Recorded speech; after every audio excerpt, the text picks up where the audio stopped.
sobre esses conteúdos de gramática que nós vamos trabalhar aí nesse bimestre, né? Eu sei que muita gente pode estar um pouco perdido sobre esses conteúdos, que basicamente a gente pegou as vanguardas europeias, fez live, né? Ia ter um trabalho, teve gente que me perguntou, mas trabalho não tem como, né? Então vai ficar por enquanto só essas tarefas mesmo. E agora a gente vai entrar no pré-modernismo e a redação, que é esse tanto de coisa que a gente tem falado. E agora também sai um pouquinho da ideia de oração. O que eu quero que vocês entendam?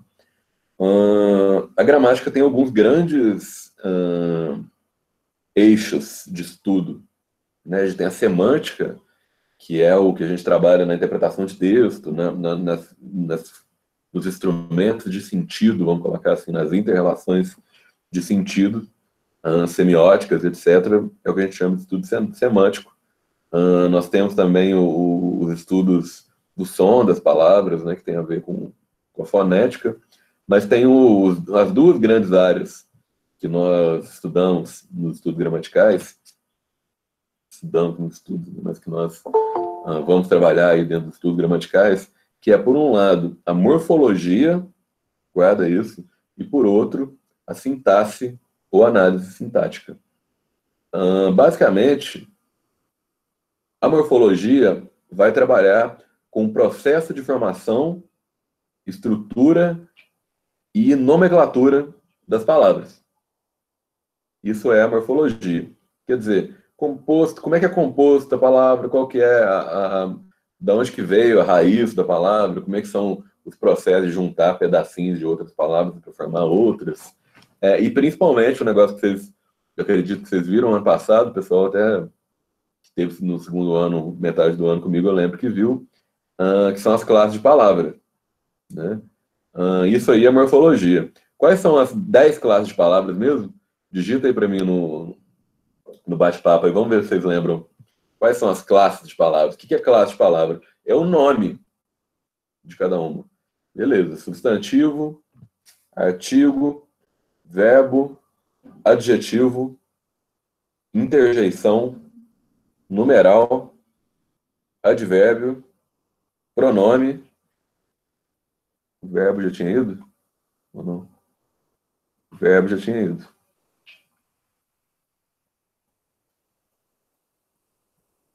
Tá faltando, ó. Substantivo, artigo, verbo, adjetivo, interjeição, numeral, advérbio, pronome, conjunção. Já tinha falado conjunção? Perdi agora. Tem uma só que faltou aí agora. Numeral, que é uma básica porque a gente vai falar hoje, inclusive, né? Quando eu falo que a crase é uma junção de artigo e... Muito bem. Preposição. Então, o que é cada uma delas, né? Rapidamente.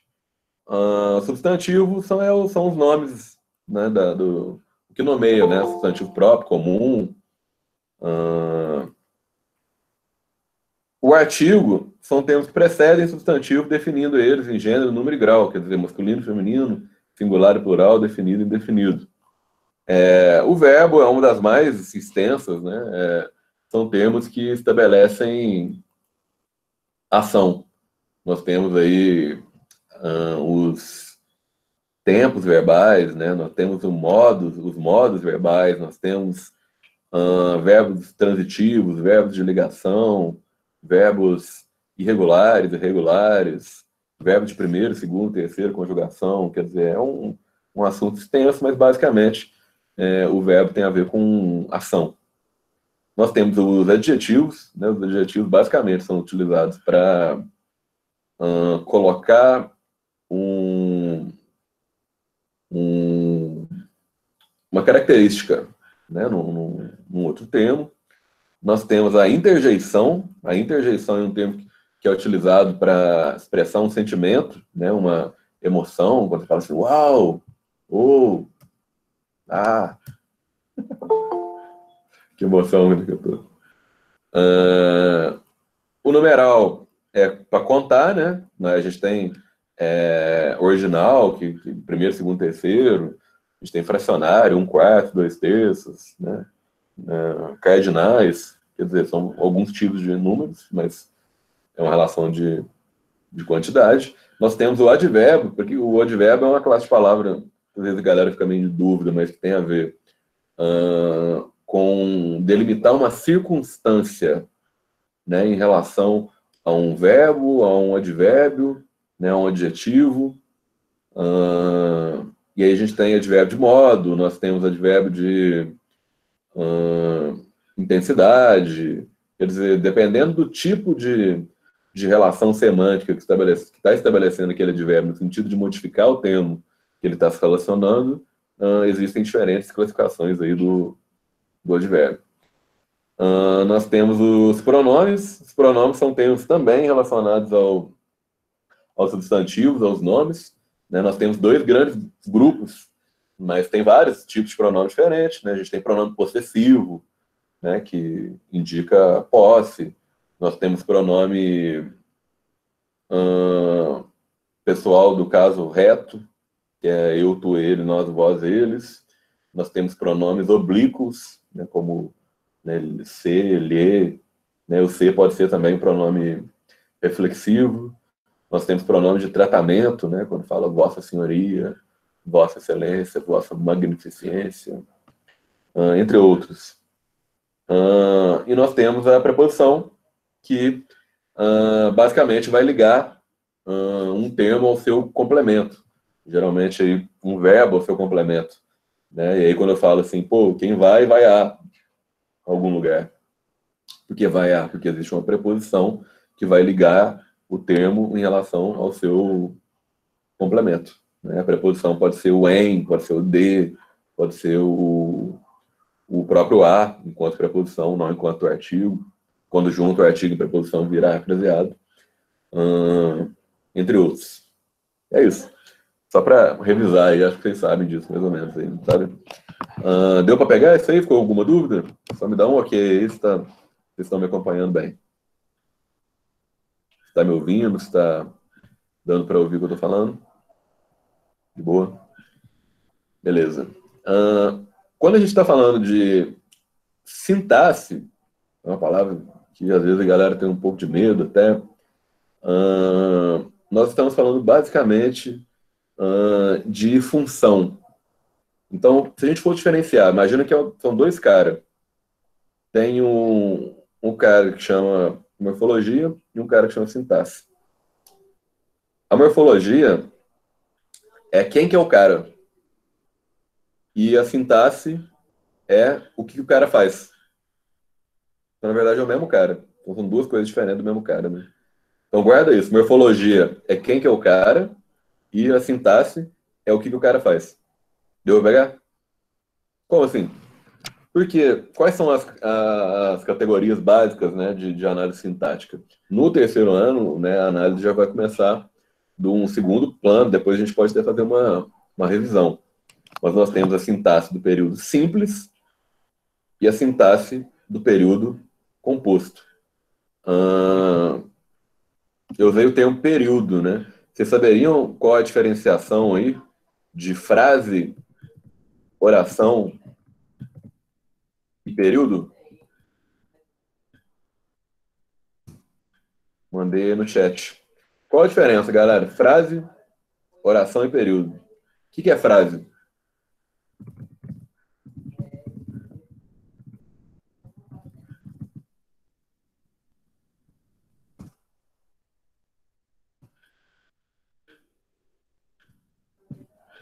E aí, ninguém?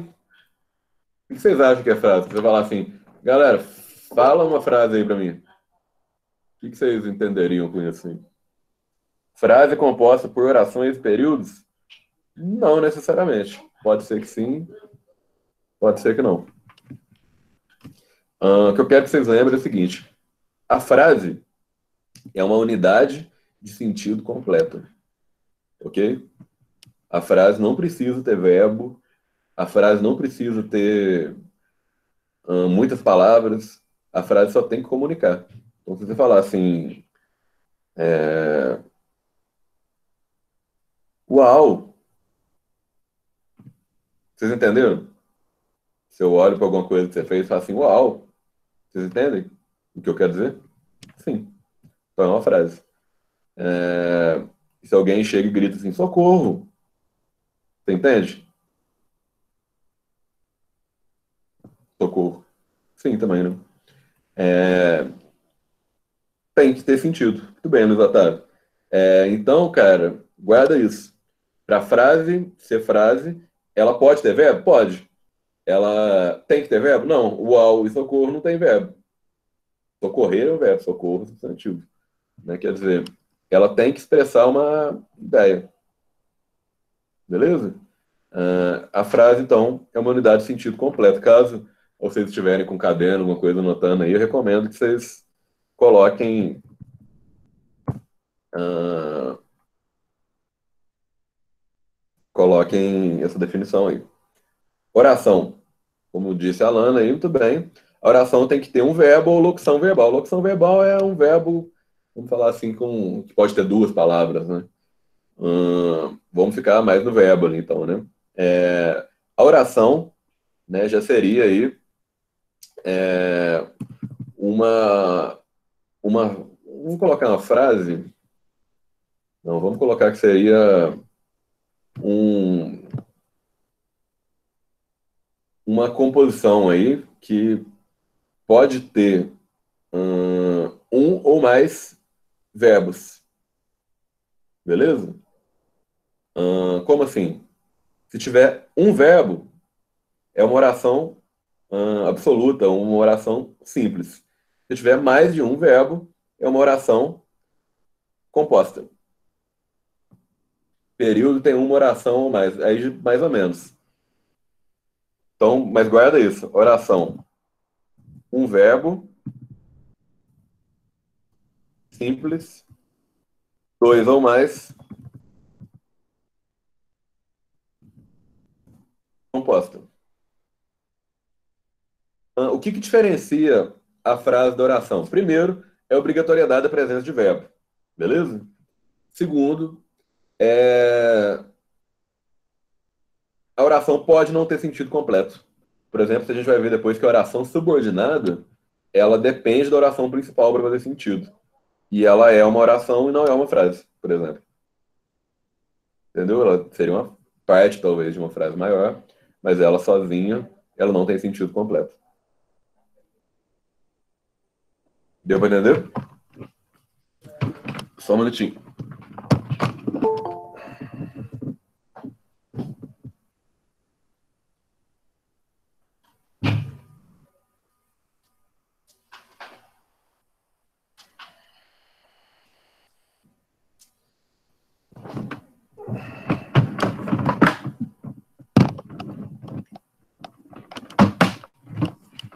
Voltei.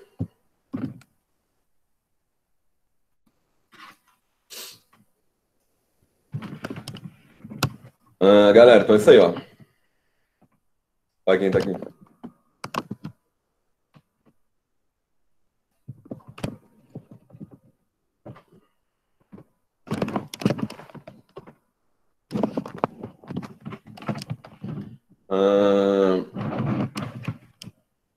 Número 3 aí.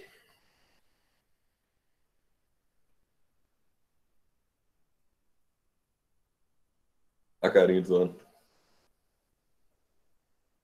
A parte da aula, Breu. Obrigado pela parte que me toca.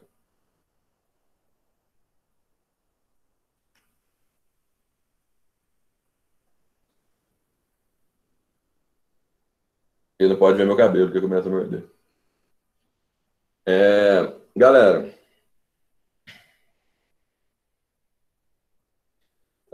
o período, ele seria uma junção das duas coisas.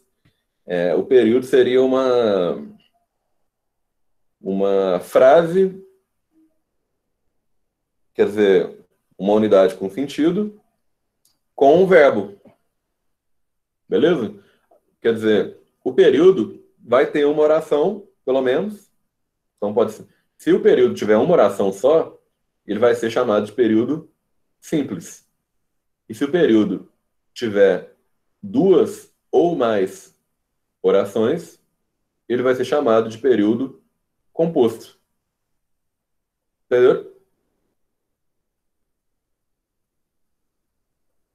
Então, ok. Frase. Unidade de sentido completa. Oração. Ahn, pode ter sentido ou não. Tem que ter, no mínimo, um verbo. Oração simples. Dois ou mais. Oração composta. E, finalmente, período seria uma frase oracional, vamos falar assim. Quer dizer, seria uma frase com um verbo ou mais. Um verbo, aí seria um período simples. Agora, se tiver uma frase com vários verbos, não vai ser igual são várias orações. Agora não vão ser várias orações, vão ser uma, ah, um período composto por várias orações, mas é só um período. Se for uma frase gigante, com tanto de verbo, que vão ser orações, no caso, compostas, seria um período composto por várias orações, mas um período só. Aí cada frase é um período, se tiver um verbo, período simples, se tiver vários verbos, período composto. Pegou, galera? Dá um ok?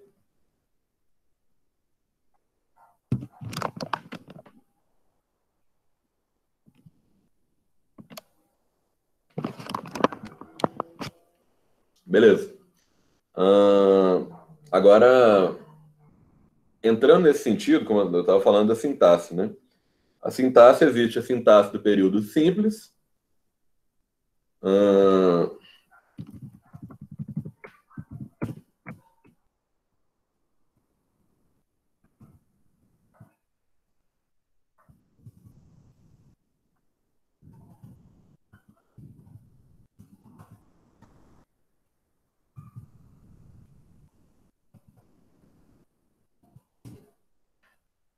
Mandei escrito aí, ó.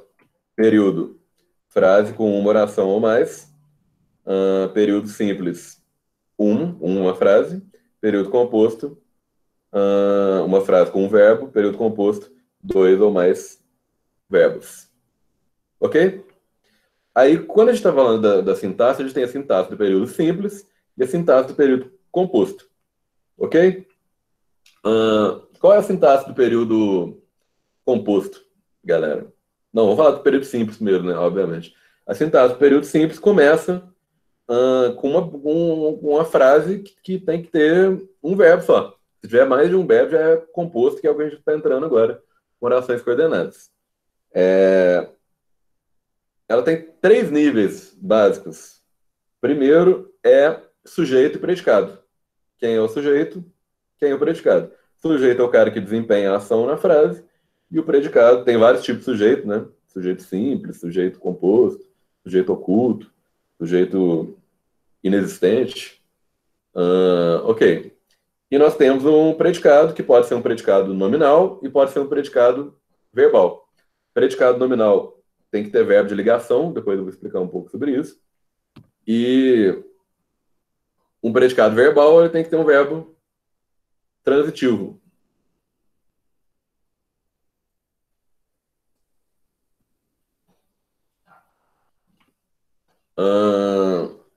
O verbo transitivo eu vou falar daqui a pouco, que isso é base porque a gente vai falar agora também.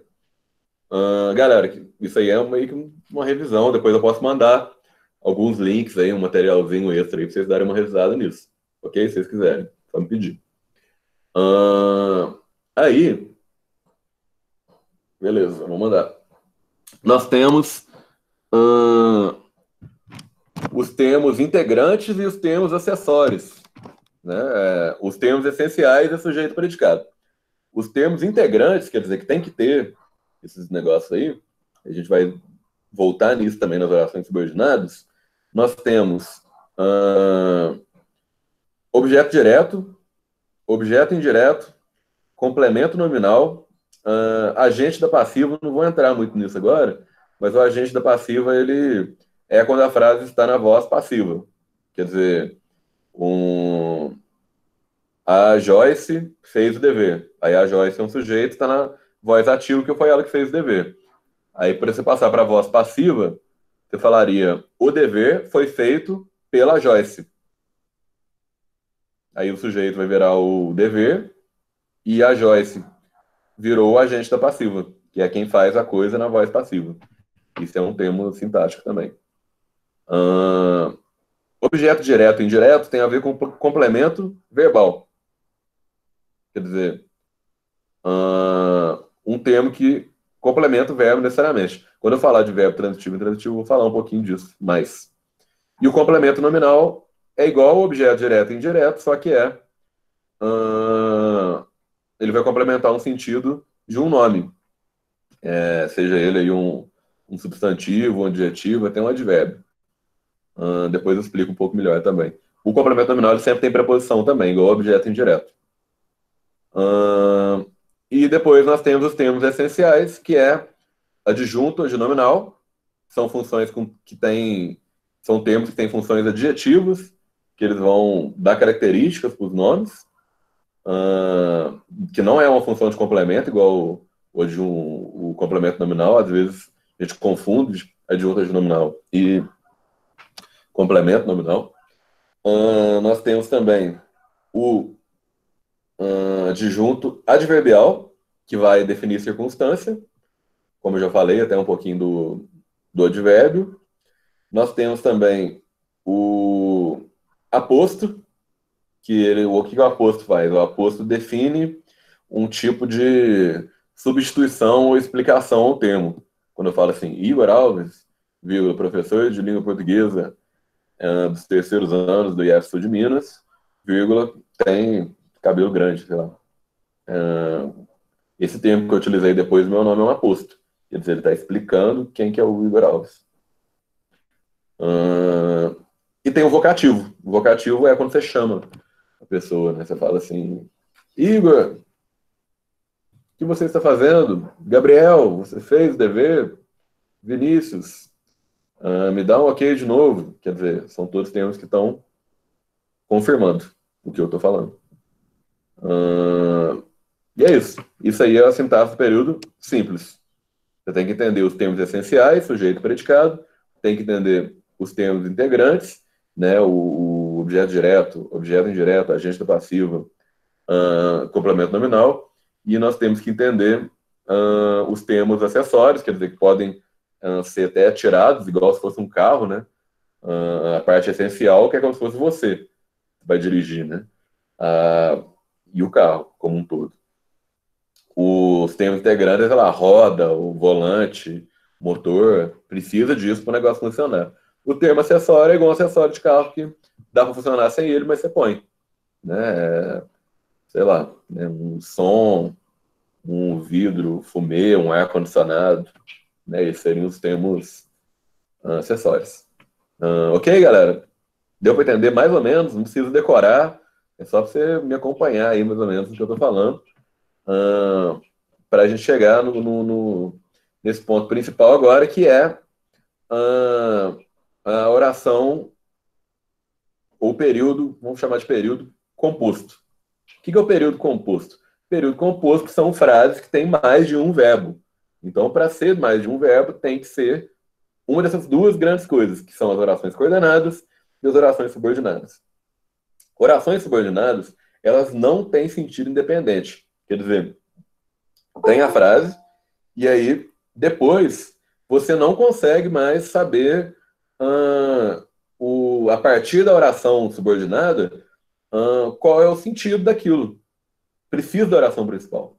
Agora, na oração coordenada, que é o que nós vamos entrar aí nesse próximo capítulo que eu pedi para vocês lerem, quer dizer, ele tem mais de um verbo e ele, cada uma dessas orações que tem dentro do período composto, ele tem sentido independente, quer dizer, ele não precisa de complemento para fazer sentido, ele não precisa da outra oração, ele está de boa, sozinho.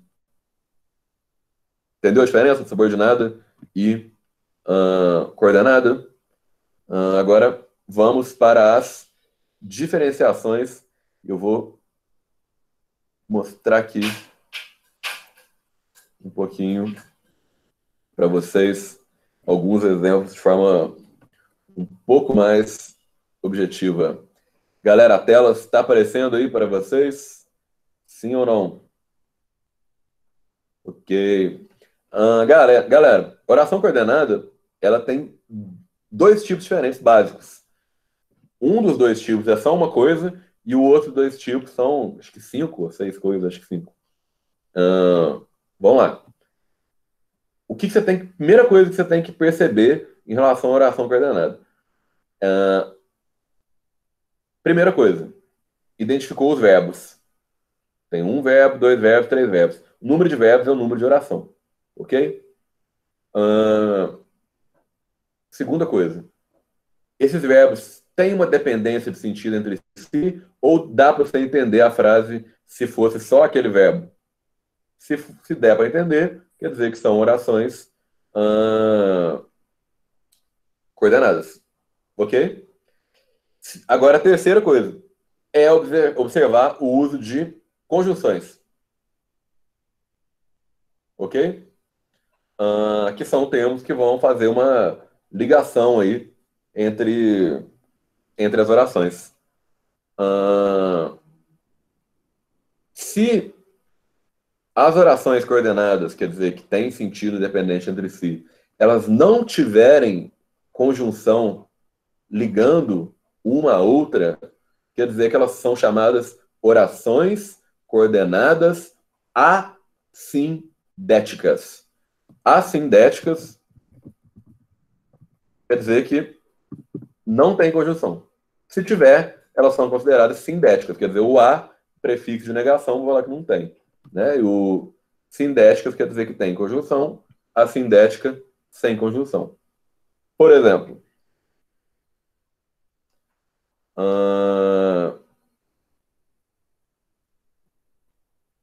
observe o período abaixo. Ela é inteligente e estuda muito. Aí vamos supor que a gente separou muito, né? Quantos verbos tem aqui, ó? Um, dois. Então ela é inteligente, uma oração, é uma frase, é um período simples. Ela estuda muito, é uma oração simples, é uma frase ou oração absoluta, e é um período simples que tem só um verbo. Essa frase aqui, maior, ela é inteligente e estuda muito, quer dizer que tem dois verbos, são uma oração coordenada, mas que tem um termo aqui no meio, não tem? O que é isso? É uma conjunção. Quer dizer o quê? Que ela é inteligente e estuda muito, é uma oração coordenada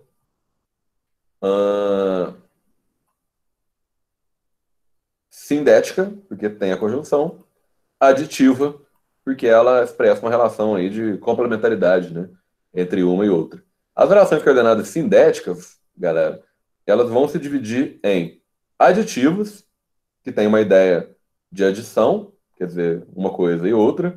Olha o exemplo aqui, ó. Eu não vou comer salada nem tomar suco. Quer dizer, eu não vou comer, eu não vou tomar. Locução verbal. Vou comer, tomar. Essa aqui que é locução verbal. Quem tá com dúvida, né? São dois verbos ali, mas que tá falando uma coisa só.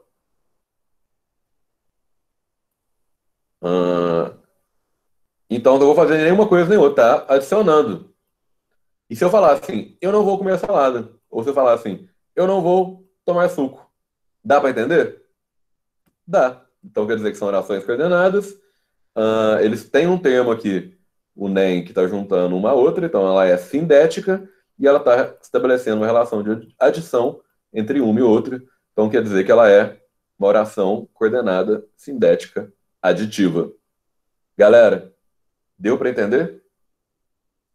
Sim, uma conjunção aditiva. Não, tá errado isso aí, Maria. Oração coordenada não existe oração principal, beleza? A oração principal, a gente vai falar só em relação à oração subordinada. Né? A oração coordenada, a gente vai ter o sujeito e vai ter as orações coordenadas que vão ter um sentido independente entre si. Justamente para elas terem um sentido independente, não tem principal. Ok? Agora vamos para a alternativa. Falei 5, tá certo, então, né? Aditiva, adversativa, alternativa, conclusiva, explicativa. Breu.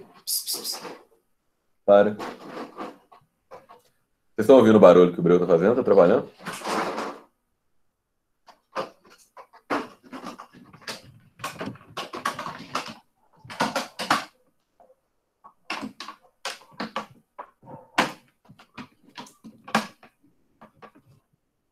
Galera, terminando aí, oração coordenada adversativa, como o próprio nome já diz, ele dá uma ideia de adversidade, de oposição, de contrariedade, né? Aqui ele deu um exemplo aí, ei, nem. Um negócio interessante sobre as orações coordenadas é que sempre dá para trocar por qualquer um dos outros desses conectivos aí, ou conjunções, ele vai dar o mesmo efeito de sentido. Eu queria ficar em casa, porém preciso ir ao banco. Eu queria ficar em casa, uma oração. Eu preciso ir ao banco, outra oração. Elas não se dependem entre si, porém, tem esse porém aqui no meio, né? Que podia ser, eu queria ficar em casa, mas preciso ir ao banco. Eu queria ficar em casa, contudo, preciso ir ao banco. Dá na mesma. Então, seria uma adversativa. Uma alternativa é muito fácil. Alternativa, um ou outro. Quer, já e já, hora e hora. Olha essa aqui, por exemplo. Viajarei de avião ou pegarei um ônibus. Viajarei e pegarei, dois verbos. Eu viajarei de avião, o eu está oculto, né? Ou eu pegarei um ônibus, faz sentido sozinho. E aí tem um ou no meio, expressando a alternativa, oração coordenada sintética alternativa. E, finalmente, nós temos orações coordenadas sintéticas explicativas, né? Que dão uma ideia de explicar, né? Não, pulei a conclusiva. Muitas vezes a galera confunde aqui o explicativa com o conclusiva, né? Trocar e colocar o porquê e o pois no lugar pode te ajudar a separar entre uma e outra. Quer dizer, a conclusiva tem que ter uma relação de causa e consequência. Fez uma cirurgia, por isso não irá à aula. Quer dizer, a partir de uma oração acontece a outra. Por que ela não é subordinada? Você pode falar assim, ele fez uma cirurgia, ele não irá à aula. Ok? Oração coordenada, sintética, conclusiva. E a explicativa, e aí a partir de uma oração se explica a outra. Com porquê, que e pois. Repare que você falar assim, fez uma cirurgia porque não era aula, não funciona para conclusiva, mas funciona para explicativa. Né? Ela estava comemorando porque foi aprovada, quer dizer, a segunda oração coordenada sintética, né? Explica a primeira oração coordenada assindética. Repare que a primeira não tem conectivo, você vai falar que é sindética, só que tem conectivo, que tem conjunção. E, finalmente, galera, tá me acompanhando? Tô falando muito rápido, tô com dúvida. Esses links aí que eu tô mandando, tá lá no Google Sala de Aula, beleza? Só terminando aqui, a oração assindética é quando não tem a conjunção. Então, por exemplo, eu falo aqui, ó. Os anos passavam, a responsabilidade crescia. Verbo, passavam, crescia. Quer dizer, período composto. Os anos passavam, a responsabilidade crescia. Consigo entender as duas frases. Então, não é subordinada, oração coordenada. Os anos passavam, a responsabilidade crescia. Não tem nenhum tipo de conjunção ligando as duas orações. Então, eu vou falar que isso aqui é uma oração, são orações coordenadas assindéticas. Só. Se tivesse escrito os anos passavam, mas a responsabilidade crescia, aí já seria uma oração coordenada, essa aqui, né? Seria uma oração coordenada sindética, adversativa e tal. E por aí vai. Basicamente é isso, galera. Em relação aos exercícios, está tudo dentro disso aí que eu falei agora. E eu vou pedir aí para que vocês me entreguem aí até amanhã. Se tiver alguma dúvida na feitura do exercício, podem me perguntar no privado, não tem problema. Se tiver alguma dúvida das coisas que eu falei também, ou queira que envie algo, pode me perguntar. E possivelmente amanhã ainda, ou no máximo quinta, mas talvez amanhã já, eu já coloco a resposta das atividades aí, inclusive das vanguardas europeias. Beleza? Galera, ficou alguma dúvida sobre oração coordenada, sobre vanguarda? Ou tá de boa? Vou colocar o breu aqui, já que é a melhor parte da aula. De boa? De nada, Luiz Otávio. Estamos aí para isso. Então, ó, só recapitulando aí, sobre as orações coordenadas, a gente tem as atividades aí do Google Sala de Aula, tem um livro que a partir dessa semana já vou solicitar que vocês leiam, que é o Revolução dos Bichos. Tem um capítulo aí sobre pré-modernismo, além das questões que a gente já falou, e depois vai ter outra redação para fazer. Galera, queria pedir muito que vocês incentivassem os amigos a participarem das lives, principalmente os líderes de turma, que não estão vindo. Deu entre 50 e 60 pessoas hoje, não está ruim. O livro tem em PDF, vou mandar no grupo, vou colocar no Google Sala de Aula. E queria convidar vocês a terem uma participação, a tentarem dar o seu melhor, mas sem pressão, beleza? Sem ficar maluco também, sem ter que ficar o tempo inteiro fazendo coisa de escola. Vocês têm que prezar também pela saúde mental de vocês, têm que prezar pelo bem-estar de vocês têm que ir no ritmo de vocês. O que eu puder fazer para ajudar que essa fase que a gente está passando seja aí o menos pior possível, por um lado, e que seja o mais proveitoso na medida do possível dentro das nossas relações aí à distância, podem contar comigo. Beleza? E com o Breu também. Tamo junto. Então, ai, mordeu minha cara. É isso aí, como diz o Augusto dos Anjos, a mão que te afaga é a mesma que te apedreja. Fazendo propaganda aqui no final, eu lancei essa semana uma série chamada Poemas para Ler no Escuro, onde eu estou gravando uns poemas, fazendo uma edição e postei ela aí em todas as minhas redes aí, no meu stories aí do WhatsApp, tá no meu IGTV, no meu Instagram, Prof. Igor Alves, tá no meu Facebook, Igor Alves, e tá no meu canal do YouTube também. Então, quem quiser dar uma sacada, já tem um poema do Drummond e tem um poema do Augusto dos Anjos. Tá bem legal. Não sei se vocês viram. Alguém viu já? Então é isso aí, eu tenho uma reunião agora às 4. Então vou ter que sair. Se tiver alguma dúvida, galera, estou à disposição. Conte comigo. Vai no seu tempo, vai no seu ritmo e vamos fazer o melhor com o que a gente tem agora para que, quando nós tenhamos melhores condições de fazer melhor ainda, nós possamos fazer também lá na frente melhor ainda. Ok? Um abraço aí. Muito obrigado. Tenham um bom feriado. Descansem. Fiquem tranquilos. Fiquem em casa. Se cuidem. Valeu. Muito obrigado também.